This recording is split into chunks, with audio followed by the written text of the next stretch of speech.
Hello everyone, my name is SolarB913. The purpose of this video is to demonstrate my new game based off a completely different engine. Just wanted to show you one of the mechanics I've been working on so far. There's also other mechanics I will be demonstrating in other videos. But let's get right started. Let's see here. Would hit play.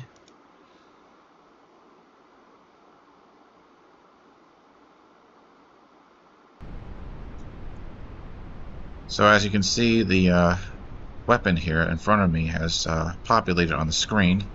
This is the flamethrower, and I can walk up to it, hit Q, and equips the weapon. Now as you can see, as I'm moving the weapon around, there is some drift mechanics into it, which is more realistic, so you can go up and down. By the way, this entire structure you're seeing in this very dense fog is actually all seamless. You can actually enter it and go into it. I will explore that later on as well. But just to demonstrate, the flamethrower actually does work. So you can, it shows you here. It does work. So basically it's on a fuel system. So basically what that means is that every time you start the game and you pick up this weapon, the amount of fuel in the tank will vary. So for instance, you may start up a game and you may have 100% fuel. And if you were to restart the game, well, you might have 10% of the fuel. That right there is demonstration of a very little amount of fuel you have in the tank when you're picking it up in this start of the game. But if you restart it again, the percentage of fuel in the tank will either be higher, or it could even be lower than that, or it might not. You might not have any fuel in the tank, and it might not work at all. So that's part of the gameplay mechanics, is the art of randomization, basically.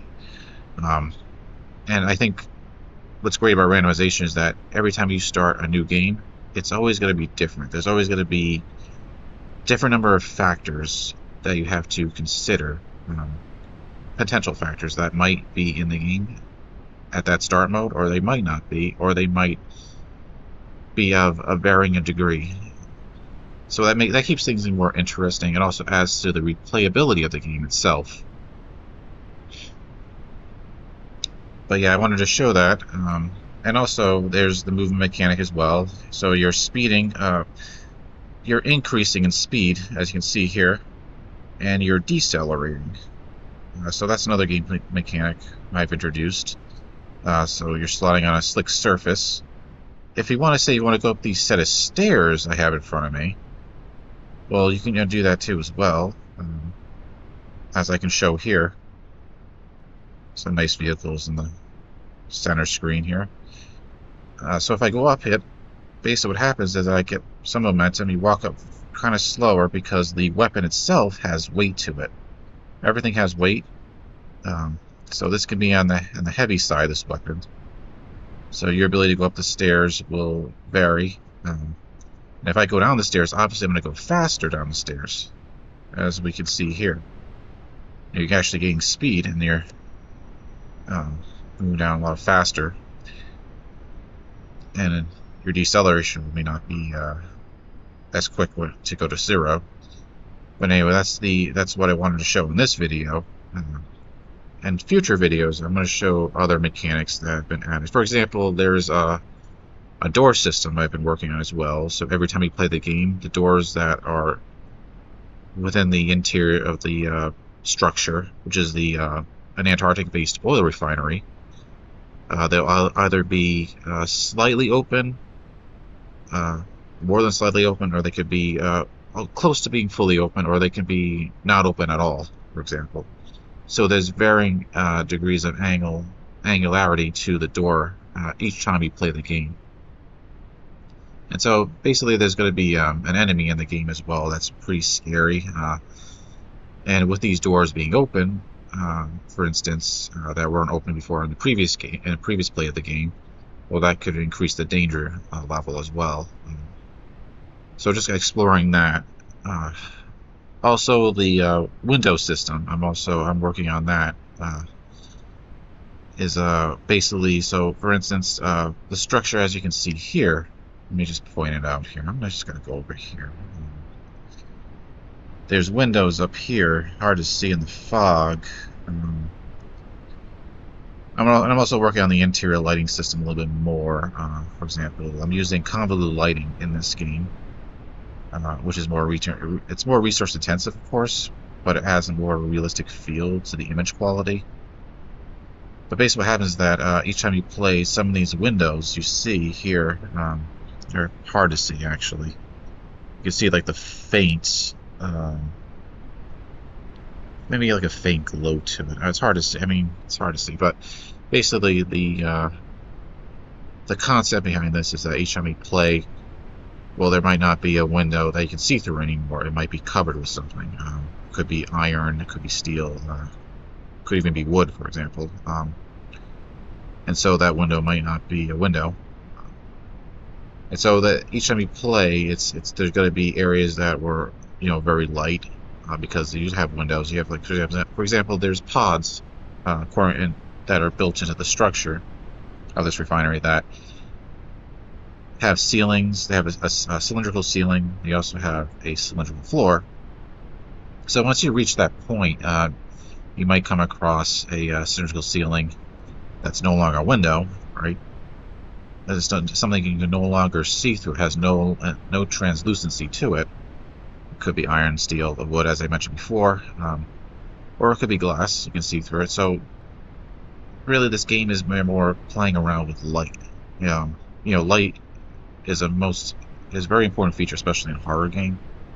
And so I'm kind of playing around with it and kind of come up with my own strategy as far as, how can we make an area potentially even more terrifying, or potentially more dangerous compared to a previous play of the game.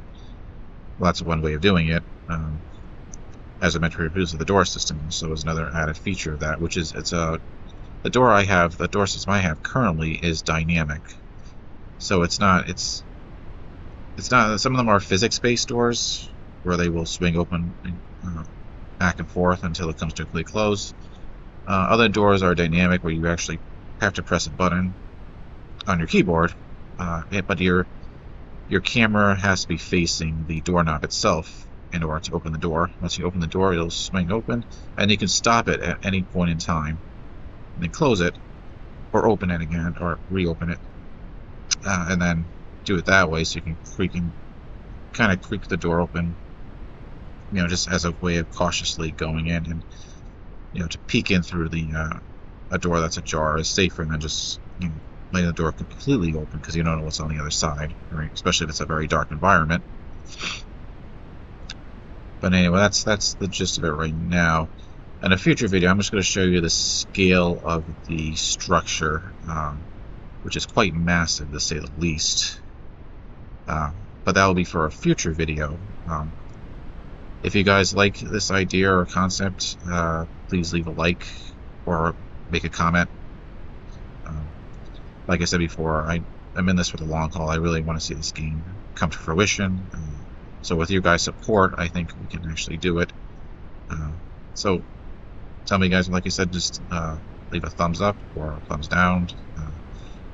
If you'd like to see any other features potentially added to the game, I'm open ears.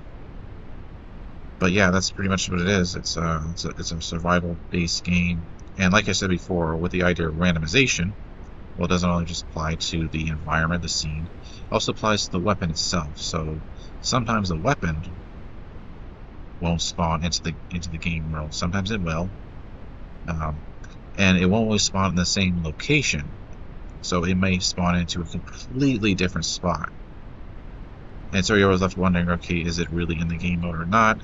Am I searching for something that doesn't exist? There's also a flashlight too you can find in the game mode, and the flashlight will be automatically equipped if the environment that you spawn in is too dark.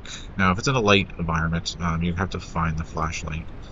Now, if it's in a dark environment, you're random time, and you're trying to look for the flashlight, you're going to spawn with it, of course, because you can't play a game that's completely pitch black. It's impossible to do that. So some some adjustments have to be made, to make the game playable, for everyone. Okay, so anyway, that's it. Hope you liked the video, and we'll see you guys next time. Bye.